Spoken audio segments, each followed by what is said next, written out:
Welcome to HDTV. You're now rocking with your boy.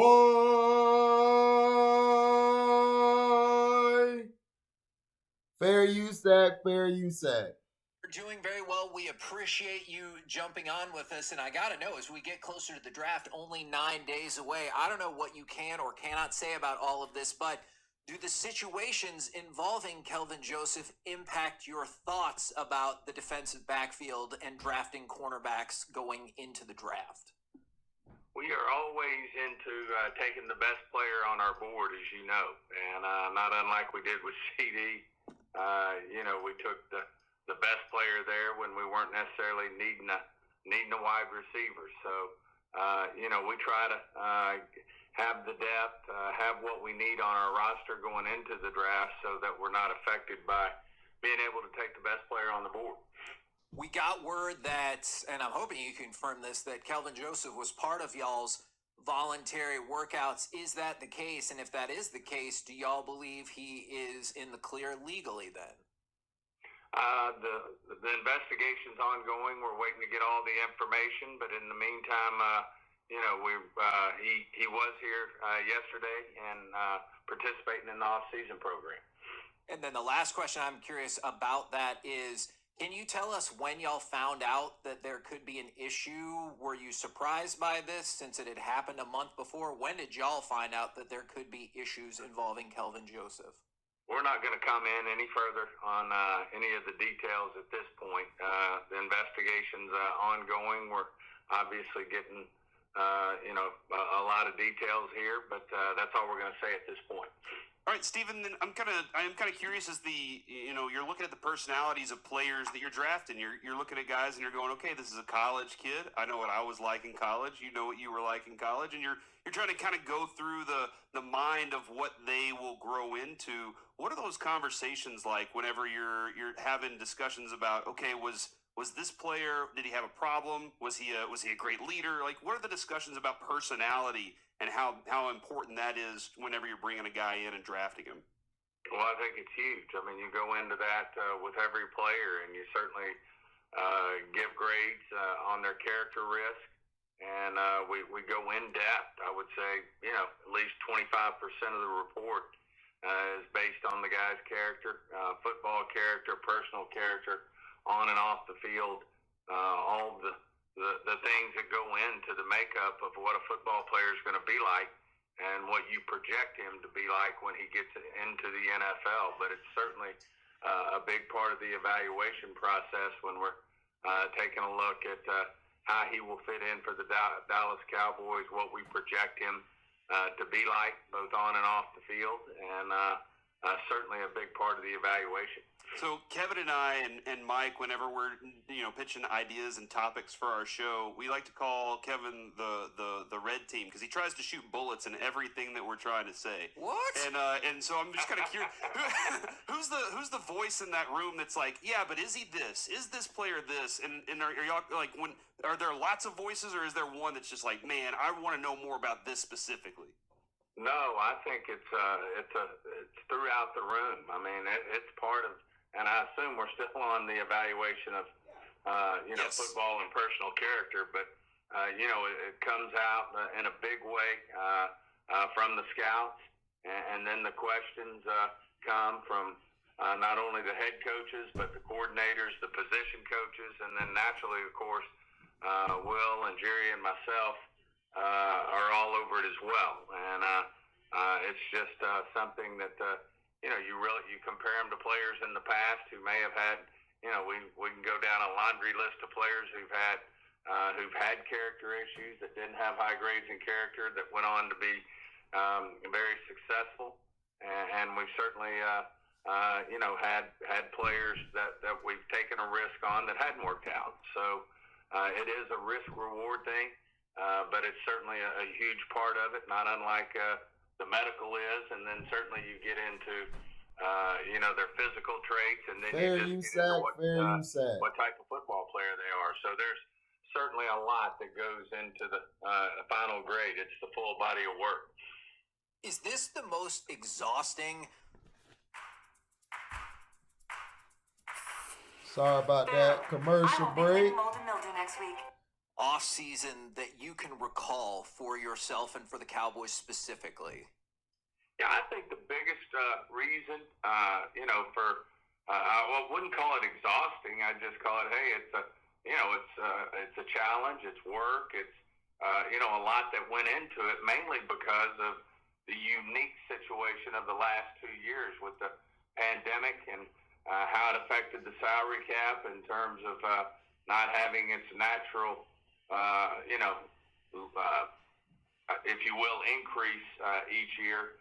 You weren't able to project that. You knew that the cap was not going to be naturally going up as you normally build into your contract. So consequently, we had to really step back and be conservative, if you will, in terms of signing extensions to players. The other thing that played into that for us, obviously, was a new coaching staff with Coach McCarthy coming in.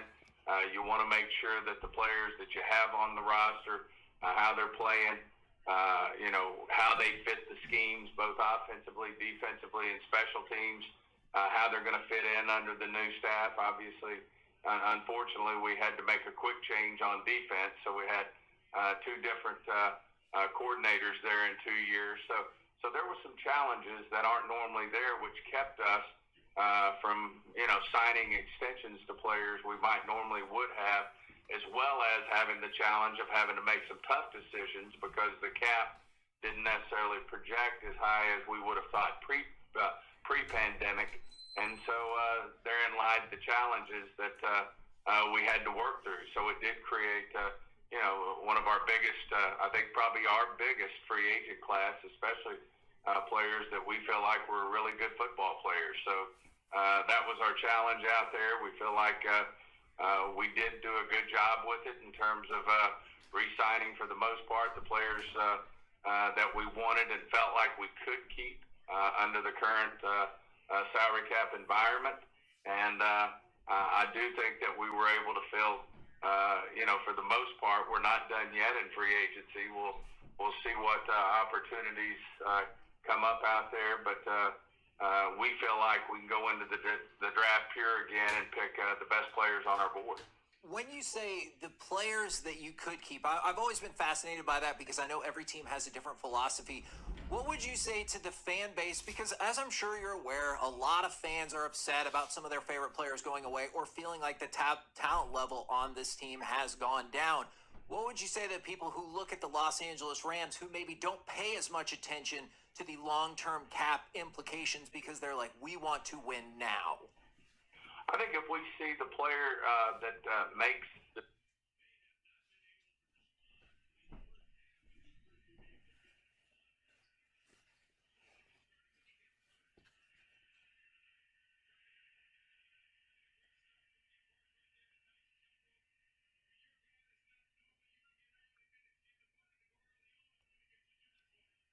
Sorry about that, guys. and yet in free agency, we'll see what opportunities come up out there. But we feel like we can go into the draft pure again and pick the best players on our board. When you say the players that you could keep, I've always been fascinated by that because I know every team has a different philosophy. What would you say to the fan base? Because as I'm sure you're aware, a lot of fans are upset about some of their favorite players going away or feeling like the talent level on this team has gone down. What would you say to people who look at the Los Angeles Rams who maybe don't pay as much attention to the long-term cap implications because they're like, we want to win now? I think if we see the player that makes the difference in terms of whether we're going to win or lose games, then we're all in on stretching in terms of the salary cap and making something work. I think at the end of the day, when you look at our team last year, we came up short. And although we have some really good football players, from a perception standpoint, we have to make the decision, in collaboration with our coaching staff, in collaboration with our personnel staff, is that good value for your cap dollars? And what that does enable you to do, if the right situation comes to you, then you can certainly make that decision. And understand completely that there's situations out there where our fans, have thoughts as to where they would be spending the cap dollars. But I like the situation that we're in. I think we made some really good decisions, and I like where we're headed. Steven, when it comes to depth, where do you like your depth more right now? At the wide receiver position or your offensive line? When you set out to capture every horizon, every detail matters. Trusted image quality matters. Fast and... I mean, you want all the above, if the truth be known. I mean, you look at what happened last year. Certainly Tyron Smith missed games. You had the pandemic situation where Zach missed a game. I mean, the year before we had, a handful of injuries that, really put us in a tough situation. And at the same time, you look at receivers and, we had guys missing games there as well. But obviously Gallup missed quite a bit. CD missed from a concussion standpoint, and then certainly Amari did from a COVID standpoint. So, in the right situation, you want to be able to have guys step up, and you need depth in all areas, whether it's via the draft or free agency. You hope you get that accomplished. Executive Vice President for the Cowboys, Stephen Jones, joined us here on the KNC Masterpiece. You're home of the Dallas Cowboys, 105.3 The Fan. And as we're looking at the draft, we're a couple weeks away here, getting really excited about it. Do you have a good feel for the price to trade up? And is there like a logical target you would like to aim for? I just think you do have a feel in terms of the historic values that it takes to move up certain spots. And certainly, in the first round, in particular, to move up, you're going to be giving up, a really good football player. You're going to be going, one player for two. So it's got to be worth it. There are certainly players that we're very interested in as you move up, but we also know that this draft is probably deeper than it's been in years because of the COVID years. Players were allowed. A lot of guys stayed in school and made the most of it, and have gotten themselves. They've moved from a late undraftable player to very much a draftable player. So there's going to be a lot of things that we have to consider, but we're certainly always open-minded to moving up if the right player in the right situation's there. Any particular positions y'all have got the sense that this draft is deeper than other positions? I think there's a great group of defensive linemen in this draft, as well as a great group of receivers. They seems to be pretty deep in both places, and certainly those are places that, and now us in particular, after losing Amari and said that to add some skill set there, to add a player there that could help us win football games, and then at the same time, you never have enough defensive linemen, as we all know, and so those are great places for there to be a lot of depth. And there's also, I think, some unique players in this draft at both spots as well. So it's been very interesting in our draft preparations, seeing who might be there and who can help us, and where we think the strength is. But this time last year, we got to be honest, we didn't necessarily think we weren't thinking Micah at this point, 10 days, 2 weeks away from the draft. So you just have to really do your homework. You have to really prepare, knowing that you never know what situation you're going to be presented with, and you certainly want to have done your work up and down the board. And Stephen, Broadus and I were talking Friday, and we were having just kind of a discussion about the offensive line, and I think one of the things that I kind of missed last year was maybe nastiness on the offensive line, and like just real gritty, nasty offensive linemen. I'm kind of curious. We've kind of pinned guard as the spot. What are you looking for in a guard whenever you're looking for the entire package there? Well, Zach Martin's the perfect example of another guy who wasn't on our really on our mind. If you would have asked us a week before the draft started, we had 4 or 5 defensive players we really liked in the draft, and really thought we were leaning more toward defense. And those guys went off the board in fairly quick order right in front of us. And then you have a guy who's a dominant guard type like Zach. But if you find me another Zach Martin, I agree with you. I'd take that all day long. The other thing, to me that's interesting is the versatility of these offensive linemen are important too. As we all know, Zach's very capable of playing tackle if we needed him to. There's not a doubt in my mind he could move in and play center if we needed him to. Now, he's one of the premier guards playing right guard. You don't want to, you really don't want to sacrifice knowing what you have there as a dominant player in the NFL in Zach Martin. But if you were to draw one up, I'd just say go look at Zach Martin. And you were mentioning some defensive players. You can blink twice if it was Aaron Donald. We had him right there, and of course we talk about two of the greatest players at their positions, and Aaron Donald and Zach Martin. But yeah, you got to say if you were going to draw up a three technique in the NFL, he's got to be one of the best to ever play the position. Now, I know we'll get the opportunity to talk with you again on Friday. I am curious. We were kind of joking about it earlier. Is there are players that fans would like to spend their money on and everything like that in terms of the salary cap. How much are you maybe on social media, or how much are you in tune with the perception of Cowboys fans when it comes to the offseason? Because as I'm sure you can probably guess, this has been a frustrating offseason for a lot of Cowboys fans, myself included.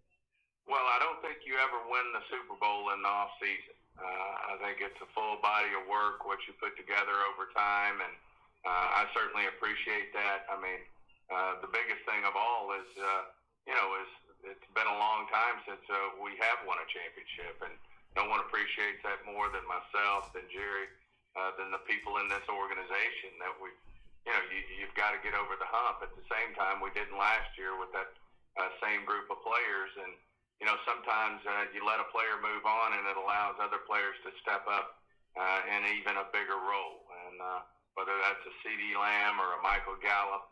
I know, Amari was a great player for us, but this, might allow certainly C.D.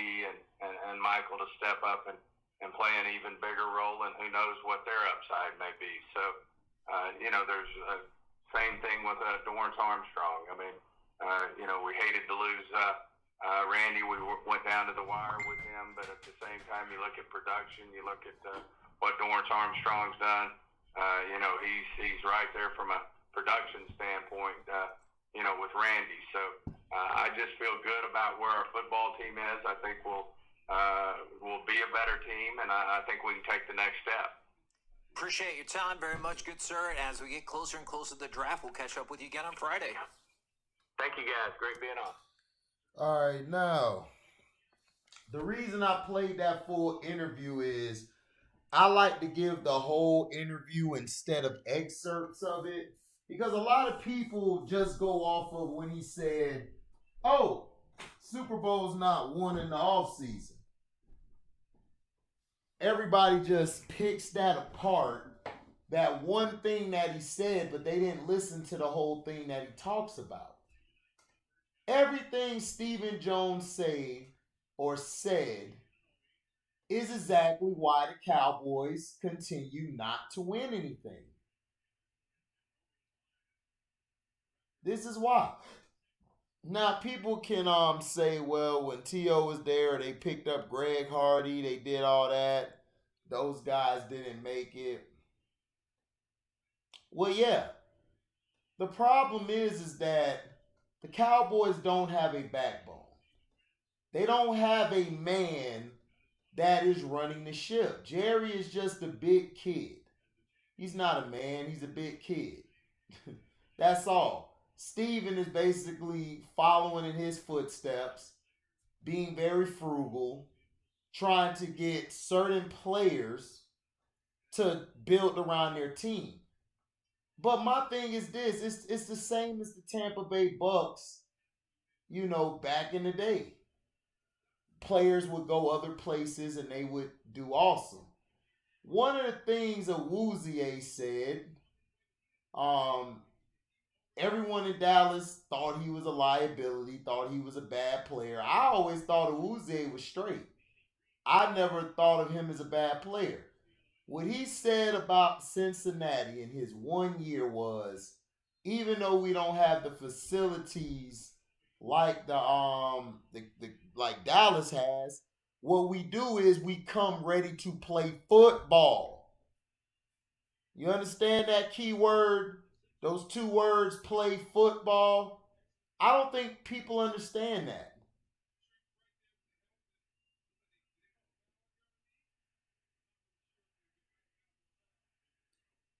So I think a lot of times we get caught up with one thing. Steven, I hate to tell you, the Super Bowl is won in the off season. The Rams won the Super Bowl last year, right? Who did they pick up? They picked up some players, some key pieces. The Bengals got to the Super Bowl. Why? They picked up some key pieces.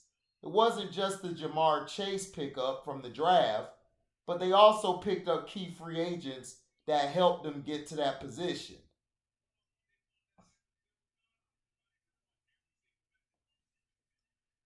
The Bucks, they won the Super Bowl. You know why? They picked up a big free agent in Tom Brady. They picked up other pieces in Gronk. They picked up other pieces. They picked up Ndamukong Suh 2 years before that to add to Vita Vea. Vea, I believe, was picked up in free agency.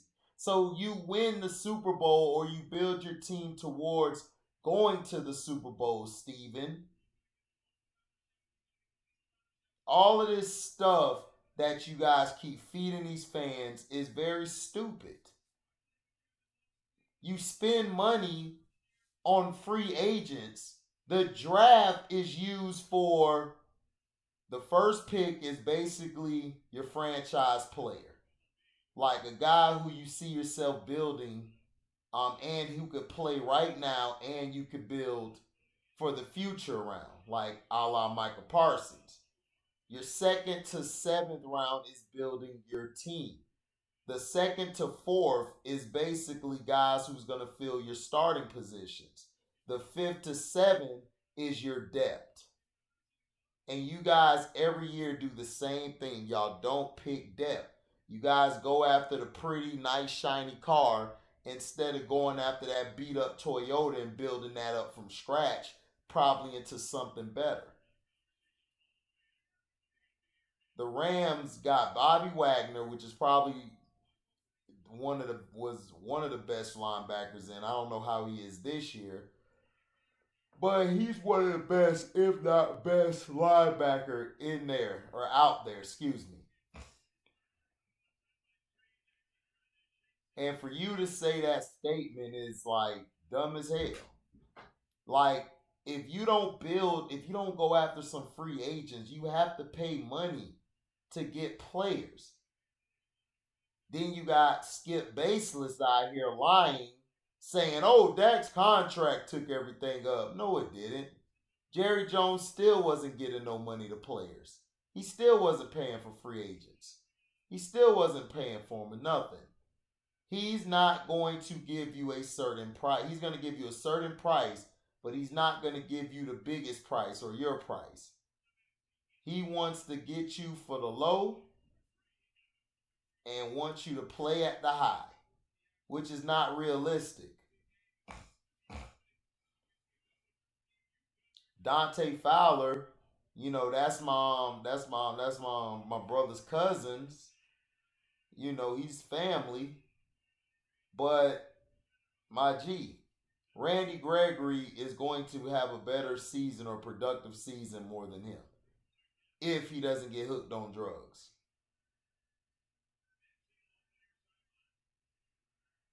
So that's just how it is. You guys got to hear the interview and you see the lukewarm questions. You see how they were just saying, talking about Dallas fans are upset and all this. Stephen Jones and Jerry don't care. They know they're going to sell out the stadium. They know dumb fans are going to go buy tickets. They're going to be playing well, and then they're going to suck, and then they're going to play well, and they're going to suck. It's like the Dallas Cowboys have been a roller coaster. The problem is they don't let the coach coach. You can have all the talent in the world, but if the players don't respect your coach, then it's like, well, what else can we do? But I disagree with Stephen Jones. The Super Bowls are won in the off season. If it wasn't for the off season, a lot of teams wouldn't be in the Super Bowl or even trying to sniff it. So let me know in the comment section what you guys think. Do you go with Stephen Jones and saying that championships aren't built in the off season, or do you believe he's full of shit? Thank you for listening. Like, comment, subscribe, share this. Hit the notification bell to select all to receive upcoming notifications. And if you guys love what you hear, you can donate to the page by going to the description box, hitting that link to get to my Cash App. You guys can donate whatever your heart desire. You know, thank you guys, man, for listening. We out. Deezy.